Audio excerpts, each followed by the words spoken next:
अब बात करते हैं भारत के भविष्य को बदलने वाले बजट की।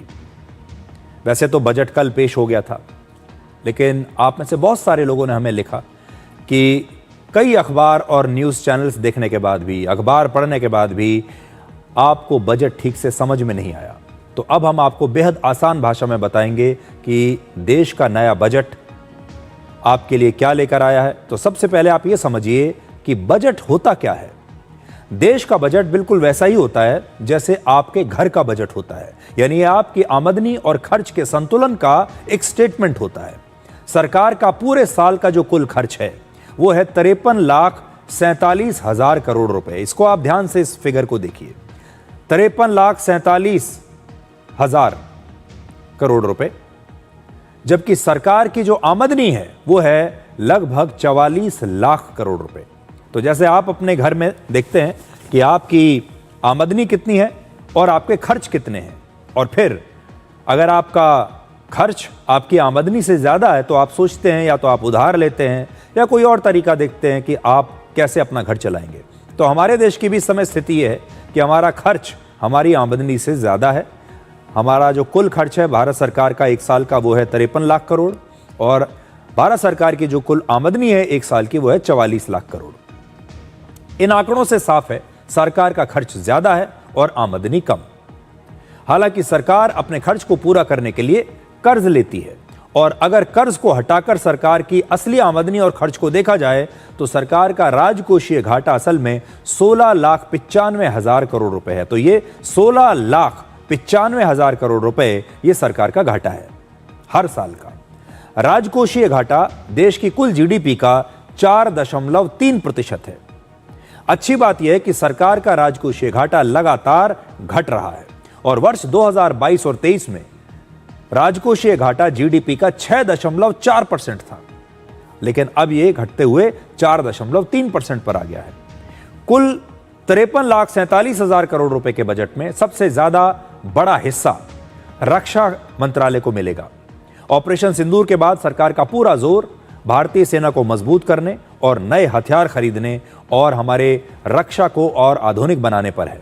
इसलिए रक्षा मंत्रालय को 7,84,000 करोड़ रुपए का बजट दिया गया है। आप ये कह सकते हैं कि भारत का जो रक्षा बजट है वो 7,84,000 करोड़ रुपए का है। यह है हमारा रक्षा बजट, जिसका आप कह सकते हैं कि सबसे ज्यादा पैसा हम रक्षा पर खर्च रहे हैं।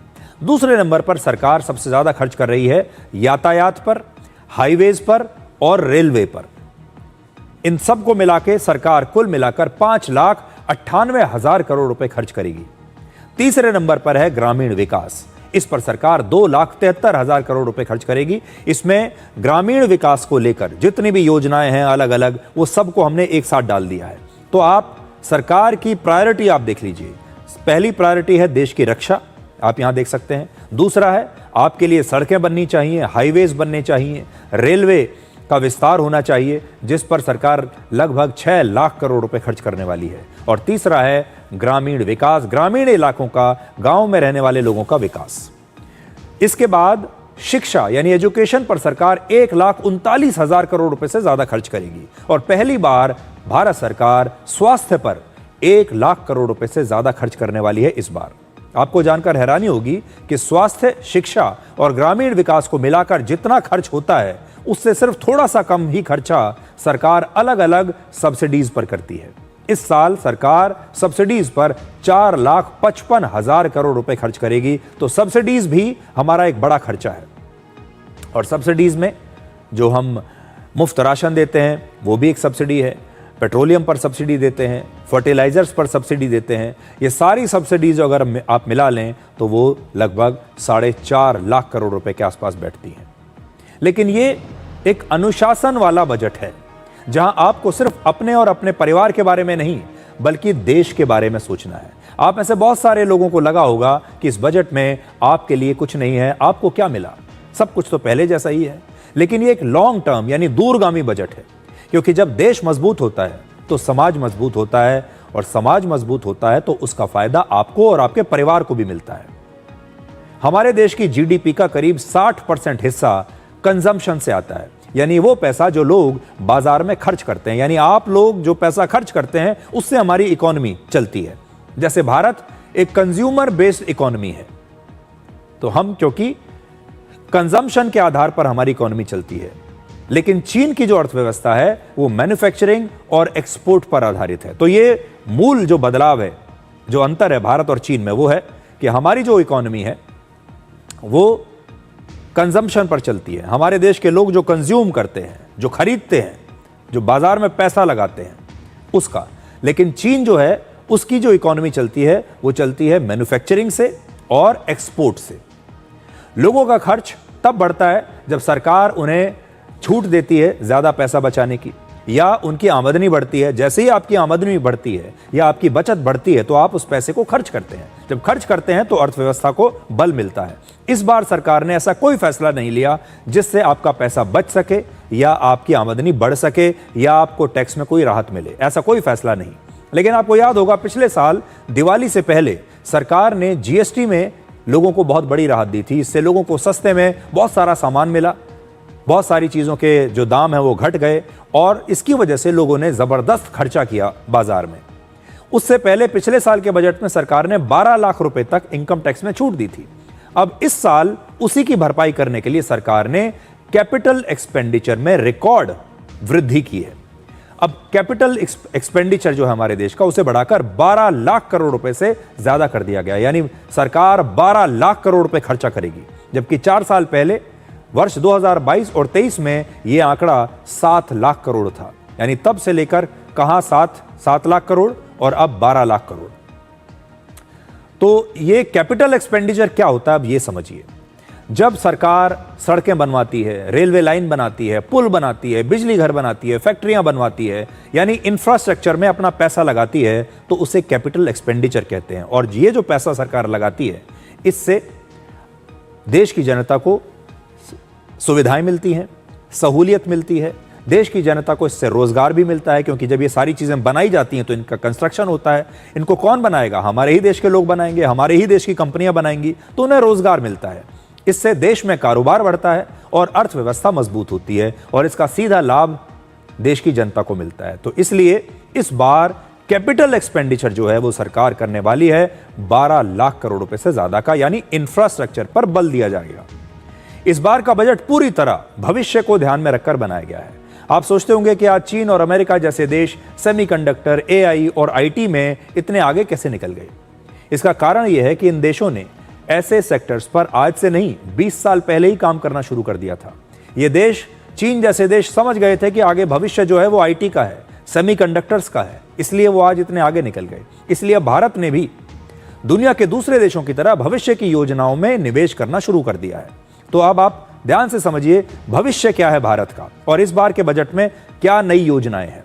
पहला, सेमीकंडक्टर चिप्स।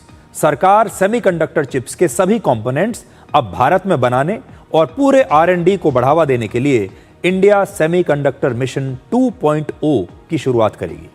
इसके लिए इलेक्ट्रॉनिक कंपोनेंट्स मैन्युफैक्चरिंग स्कीम का बजट बढ़ाकर 40,000 करोड़ रुपए किया गया है। तो आप पहली चीज ये समझ लीजिए कि अब ये सेमीकंडक्टर्स को लेकर भारत बहुत बड़ा क्रांतिकारी कदम उठाने वाला है। 40,000 करोड़ रुपए भारत लगाएगा। तो हम सारे कंपोनेंट्स अपने देश में बनाएंगे, रिसर्च एंड डेवलपमेंट सारा अपने देश में करेंगे और आगे चलकर सेमीकंडक्टर्स के मामले में हम महाशक्ति बनना चाहते हैं। दूसरा, रेयर अर्थ मिनरल्स। अमेरिका और चीन ने रेयर अर्थ मिनरल्स की अहमियत को पहले ही समझ लिया। भविष्य में वही देश आगे बढ़ेंगे जिनके पास रेयर अर्थ मिनरल्स की मजबूत सप्लाई होगी। इसलिए भारत सरकार 4 राज्यों में, ओडिशा, केरल, आंध्र प्रदेश और तमिलनाडु में रेयर अर्थ कॉरिडोर बनाएगी। भारत में रेयर अर्थ मिनरल्स मौजूद तो हैं, क्योंकि रेयर अर्थ मिनरल्स के मामले में भारत चीन और ब्राजील के बाद पूरी दुनिया में तीसरे नंबर पर है। लेकिन इन रेयर अर्थ मिनरल्स को प्रोसेस करने की क्षमता और उसकी टेक्नोलॉजी अभी तक हमारे पास बहुत ही सीमित रही है। इसलिए हमारे पास ये मिनरल्स तो हैं लेकिन हम इनका फायदा नहीं उठा पा रहे। अब हम इनका फायदा उठाएंगे। तीसरा, न्यूक्लियर पावर से बिजली का उत्पादन। इस बार भारत सरकार बिजली के लिए न्यूक्लियर पावर पर पहले से कहीं ज्यादा जोर दे रही है और इसके लिए न्यूक्लियर पावर प्रोजेक्ट्स में आयात होने वाले तमाम कंपोनेंट्स पर सामानों पर कस्टम ड्यूटी में छूट को 2035 तक बढ़ा दिया गया है। यह छूट अब सभी न्यूक्लियर प्लांट्स पर लागू होगी, चाहे उनकी क्षमता कितनी भी हो। इस समय देश के कुल बिजली उत्पादन में न्यूक्लियर पावर का हिस्सा लगभग 3% के आसपास है और इस समय भारत में न्यूक्लियर पावर प्लांट से 8.78 गीगावाट बिजली का उत्पादन हो रहा है। सरकार चाहती है कि इसे 2031 और 32 तक 22.38 गीगावाट और फिर 2047 तक 100 गीगावाट तक बढ़ाया जाए। इसलिए न्यूक्लियर पावर को लेकर अब हमारे देश में बहुत ज्यादा जोर दिया जाएगा, क्योंकि किसी भी देश को चलाने के लिए आपको ईंधन चाहिए और वो ईंधन कहां से आएगा? वो ईंधन अब न्यूक्लियर पावर प्लांट से आएगा और अब देश में पहले के मुकाबले कहीं ज्यादा न्यूक्लियर पावर प्लांट्स बनेंगे और सरकार इसे प्रमोट करेगी। चौथा, डेटा सेंटर्स पर 0% टैक्स। दुनिया की हर बड़ी टेक कंपनी को डेटा सेंटर की आवश्यकता होती है। भारत सरकार चाहती है कि जो भी बड़ी बड़ी कंपनियां भारत में इस समय बिजनेस कर रही हैं, उनके डेटा सेंटर भी भारत में ही होने चाहिए। अब गूगल, मेटा, अमेजॉन और एप्पल जैसी बड़ी बड़ी टेक कंपनियां अगर भारत में अपने भारत के डेटा सेंटर्स का इस्तेमाल करती हैं तो उन्हें वर्ष 2047 तक टैक्स में 100% छूट दी जाएगी। भारत को ग्लोबल टेक हब और डिजिटल इंफ्रास्ट्रक्चर का अहम केंद्र बनाने की दिशा में ये एक बहुत बड़ा कदम माना जा रहा है। इसलिए आप ये समझ लीजिए कि जो डेटा सेंटर्स हैं उन्हें बड़ी संख्या में डेवलप किया जाएगा और ये सारी जो बड़ी कंपनियां हैं विदेशी, इनसे कहा जाएगा कि आप भारत के डेटा सेंटर्स का प्रयोग कीजिए, हम प्रमोट करेंगे और हम इसके बदले में आपको टैक्स की छूट देंगे 2047 तक। इसके बाद सरकार अब ऑरेंज इकोनॉमी में वर्ष 2030 तक 20 लाख नई नौकरियां पैदा करने वाली है। इन 20 लाख नौकरियों के लिए 20 लाख स्किल्ड और ट्रेंड प्रोफेशनल्स की जरूरत होगी, क्योंकि नौकरियां तो हैं हमारे पास, लेकिन इन नौकरियों को करेगा कौन? हमारे पास क्या ऐसे लोग हैं? और ये बात मैं इसलिए कह रहा हूं कि अक्सर हमारे देश के विपक्षी नेता ये बात करते हैं कि हमारे देश में तो बेरोजगारी बहुत बढ़ रही है, नौकरियां हैं ही नहीं। अब हम आपको आज बता रहे हैं 20 लाख नौकरियां अगले 4 साल में पैदा हो जाएंगी इस देश में, लेकिन इन नौकरियों को करने वाले लोग क्या हमारे पास हैं? तो हमारे पास फिलहाल भारत में इतने पर्याप्त संख्या में प्रोफेशनल्स नहीं हैं। ऑरेंज इकोनॉमी में क्या आता है? ऑरेंज इकोनॉमी क्या होती है? इसमें आर्ट, एंटरटेनमेंट, एनिमेशन और डिजाइन के जरिए क्रिएटिव कंटेंट के लिए एक बेहद सुनहरा मौका होता है। तो आप जो लोग हैं, जो डिजाइनिंग में हैं, जो ग्राफिक्स में हैं, जो एनिमेशन में हैं, जो डिजाइनिंग करते हैं, जो कंटेंट क्रिएटर्स हैं, वो सब मिलकर ये ऑरेंज इकोनॉमी बनाते हैं। अब देश के करीब 15,000 माध्यमिक स्कूलों में और लगभग 500 कॉलेजों में युवाओं को एनिमेशन और ग्राफिक डिजाइनिंग जैसे क्रिएटिव कंटेंट बनाने की कला सिखाई जाएगी, उन्हें ट्रेन किया जाएगा। इसके अलावा देश के 50 शहरों को अंतर्राष्ट्रीय पर्यटन के लिए तैयार किया जाएगा और 10,000 नए टूरिस्ट गाइड्स को ट्रेनिंग दी जाएगी।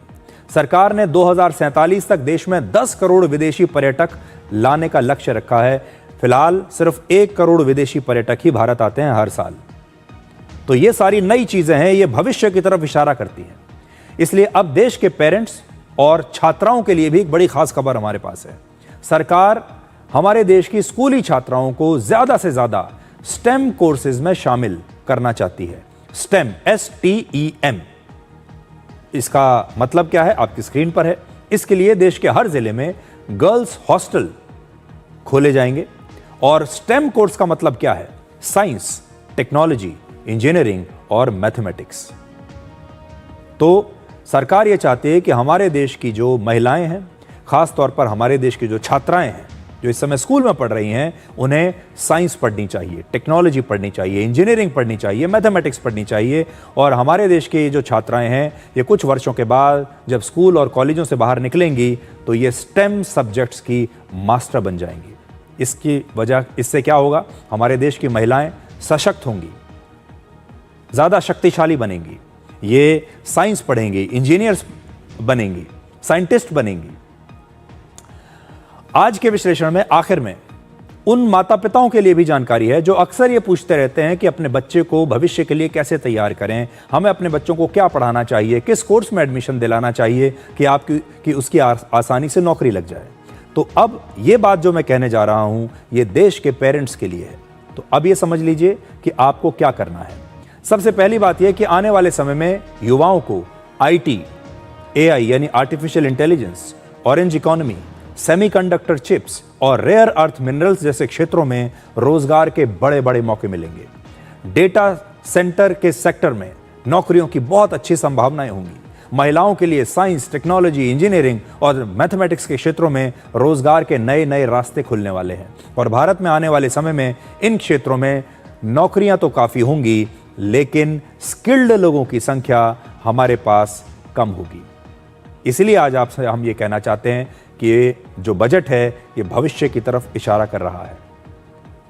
आप जो पारंपरिक तरीके सोचते हैं कि बच्चों को सिर्फ लोग सोचते हैं कि या डॉक्टर बना दें या इंजीनियर बना दें या फिर सिर्फ सरकारी नौकरी ले ली जाए, तो ये नए प्रकार की एक इकॉनमी आज से कुछ वर्षों के बाद भारत में बनकर तैयार हो जाएगी। जो आईटी की इकॉनमी है, ऑरेंज इकॉनमी है, इसमें जो कंटेंट क्रिएटर्स हैं उनके लिए भी बहुत अच्छा चांस होगा। तो इस प्रकार के जो क्षेत्र हैं इसमें हमें ज़्यादा से ज़्यादा लाखों प्रोफेशनल्स की ज़रूरत पड़ने वाली है अगले 4 से 5 साल में। क्या आप तैयार हैं इसके लिए? और 1 फरवरी यानी रविवार को जब बजट पेश किया गया तो शेयर बाजार में बहुत बड़ी गिरावट आ गई। ऐसा क्यों हुआ? बाजार 1000 अंक से ज़्यादा टूट गया। इसकी एक बड़ी वजह यह रही कि फ्यूचर और ऑप्शन ट्रेडिंग पर सरकार ने टैक्स बढ़ा दिया। इस टैक्स को STT यानी सिक्योरिटीज ट्रांजैक्शन टैक्स कहते हैं। आजकल देश में बड़ी संख्या में युवा उधार लेकर शेयर बाजार में पैसा लगा रहे हैं, या ये कह लीजिए कि एक प्रकार से लॉटरी खेलने की कोशिश कर रहे हैं। वो इजी मनी यानी आसान पैसा कमाने की तलाश में है और इसी वजह से बहुत बार उन्हें भारी घाटा होता है। सेबी की एक रिपोर्ट बताती है कि फ्यूचर और ऑप्शन में ट्रेड करने वाले 90% से ज्यादा रिटेल निवेशकों को नुकसान ही होता है, वो अपना पैसा गंवा देते हैं। सरकार चाहती है कि लोग शेयर बाजार को सट्टा बाजार ना समझें और बहुत ही समझदारी से अपना पैसा निवेश करें। इसीलिए सरकार ने अब इस पर एक नया टैक्स लगा दिया।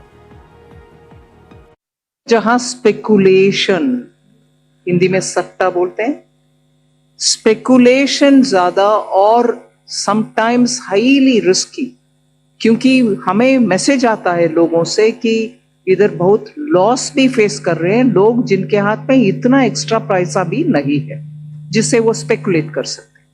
सो this nominal increase is purely aimed at high speculation only to deter them. मकसद बोल रहे हैं, हाँ, उनको थोड़ा डिस्करेज करने के लिए। हम इसके खिलाफ नहीं है, जरूर एक्टिविटी जो होता है उसका रेस्पेक्ट करते हैं, मगर इतने लॉस और इतने छोटे छोटे लोग का लॉस को सरकार देखकर कैसे आप चुप रह सकते हो? डिटर करो थोड़ा उसको पीछे हटने के लिए। तो हम भी ऐसे तमाम युवाओं से, ऐसे सारे लोगों से ये कहना चाहते हैं, बहुत सारे लोगों ने अब स्टॉक मार्केट में पैसा लगाना शुरू किया है और वो सोचते हैं कि ये इजी मनी है, यानी एक सट्टे की तरह है या एक लॉटरी की तरह है, पैसा लगा दीजिए। लेकिन ज़्यादातर लोगों को इससे नुकसान होता है और जब भी आप स्टॉक मार्केट में पैसा लगाएं बहुत ही सोच समझ कर, 1000 बार सोचिए लगाने से पहले।